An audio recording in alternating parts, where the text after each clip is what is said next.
Um grande abraço para você que tá ligado na Goal. Vamos falar da quarta divisão da Série D do Campeonato Brasileiro 2024 e já sabemos os 16 melhores, o top 16, a turma que vai para as oitavas de final da quarta divisão para continuar lutando pelas 4 vagas na Série C do Campeonato Brasileiro de 2025. Você vai deixando o seu like, se inscreve aí no nosso canal, vamos botar como meta 250 likes logo para esse vídeo, me ajuda nessa, hein? Então vamos falar dos 16 avos de final que foram encerrados nesse fim de semana, onde quase todos os favoritos avançaram. Nova Iguaçu empatou em casa com o Crack em 2-2, tinha vencido na ida por 1-0 em Catalão, portanto 3-2 no agregado. Nova Iguaçu, que tinha melhor campanha, né, em relação ao Crack, avança para as oitavas de final e é um dos bons candidatos ao acesso, com certeza. Falando em bom candidato ao acesso, não dá para esquecer do Manauara, que foi a melhor campanha da primeira fase, enfiou 5-2 no jogo de hoje do Colina, o melhor jogo no sábado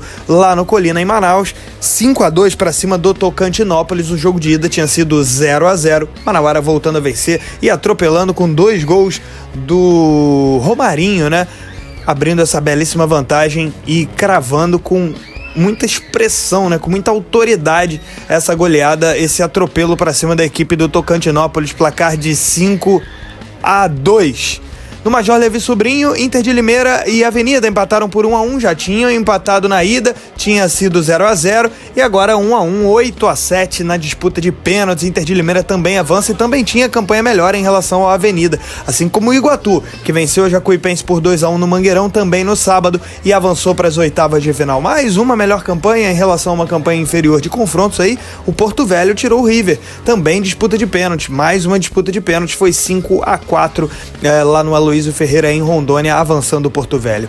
A Portuguesa bateu o misto por 2-0 no Luso Brasileiro, avançando com uma vitória construída na parte final do jogo. Fácil não foi não, mas a Portuguesa do Rio de Janeiro avança e mais uma vez, aí pela terceira vez seguida na Série D, chega às oitavas de final, pode até chegar a terceira vez seguida nas quartas, né? Quem sabe. Brasiliense 2-2 com o Real Noroeste, tinha vencido na ida no Espírito Santo por 2-0 na Boca do Jacaré. O Brasiliense, uma das grandes campanhas da Série D nessa temporada, avançando e com muita força para buscar o acesso, é um dos grandes candidatos também, o time da capital federal.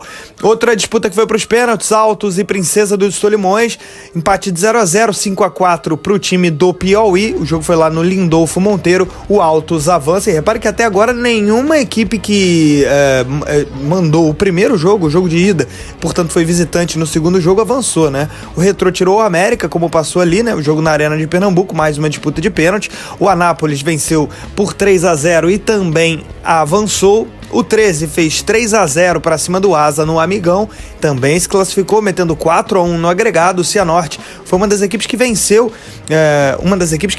né, os 2 jogos, ida e volta, 2-1 para cima do Costa Rica, tinha vencido lá no Mato Grosso do Sul por 3-1, Cianorte espetacular. Brasil de Pelotas fez o maior placar agregado de todos, 3-0 no Bento Freitas, tinha vencido por 2-1 em Diadema, 3-0 no jogo da volta, 5-1 no total. Brasil de Pelotas avança, é um time com certeza de ascensão na parte final ali do segundo turno, do grupo 8 ainda, e começa muito bem o mata-mata. O Itabaiana meteu 3-0 no Atlético Cearense no Barretão, e o único time que não tinha melhor campanha em relação ao seu adversário que avançou foi o Manaus.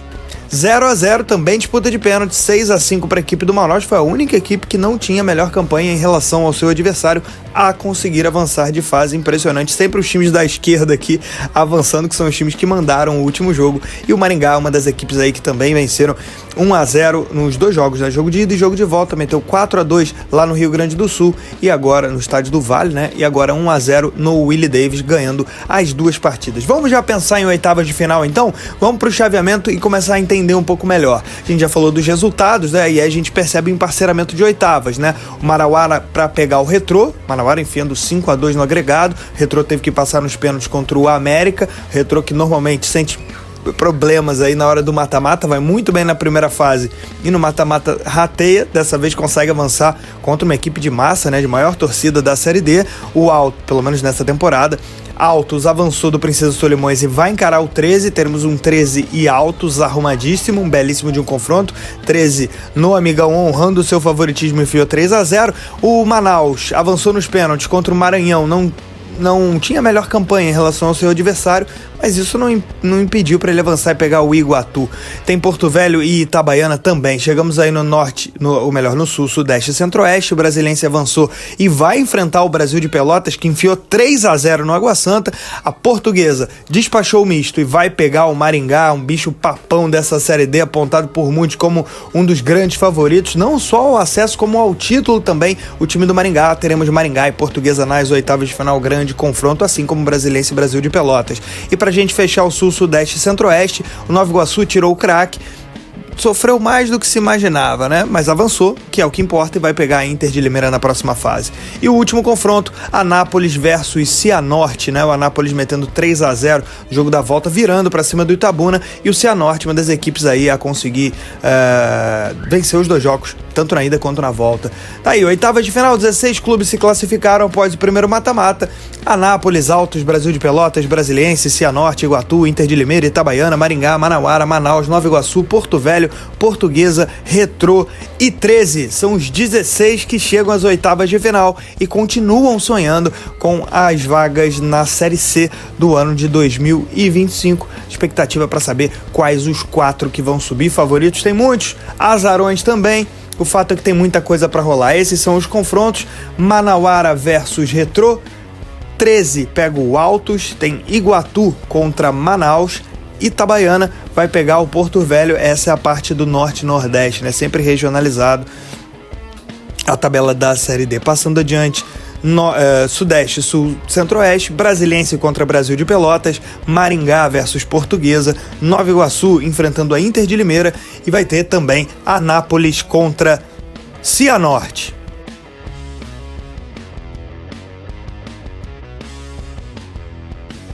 Vamos para a classificação geral. Essa classificação geral ela vai ser muito importante na próxima fase, sobretudo depois das oitavas de final. Essa tabela que a gente está vendo aqui, quando nós soubermos todos os 8 que avançam para o mata-mata das quartas de final, aí a gente vai fazer o índice técnico para definir os confrontos e saber quem manda o jogo da volta, né? E aí o primeiro vai enfrentar o oitavo, o segundo contra o sétimo, o terceiro contra o sexto e o quarto contra o quinto. Essa classificação ainda não define os confrontos, eles são por chaveamento ainda, mas a partir da próxima fase vai ser por índice técnico. O Maringá, melhor time de todos, juntando todas as fases, tem 38 pontos, uma vitória a mais do que o Manauara. Com 36, o Brasiliense é o terceiro, quarto lugar para o 13 tem 35, Nova Iguaçu também 35, diferença no saldo. 31 pontos para o Iguatu, com 30 o Porto Velho, 29 Itabaiana e Portuguesa, 28 Anápolis, Retrô e Cianorte. Brasil de Pelotas tem 27, com 26 pontos Inter de Limeira, Altos e Manaus, ocupando aí as 3 piores posições, mas todos ali muito juntinhos, né? Do Itabaiana, ou melhor, do Iguatu para baixo, a galera já tá bem mais próxima. E o Manaus, de fato, a única equipe que não mandou o jogo da volta, evidentemente, como, enfim, na sua casa, né?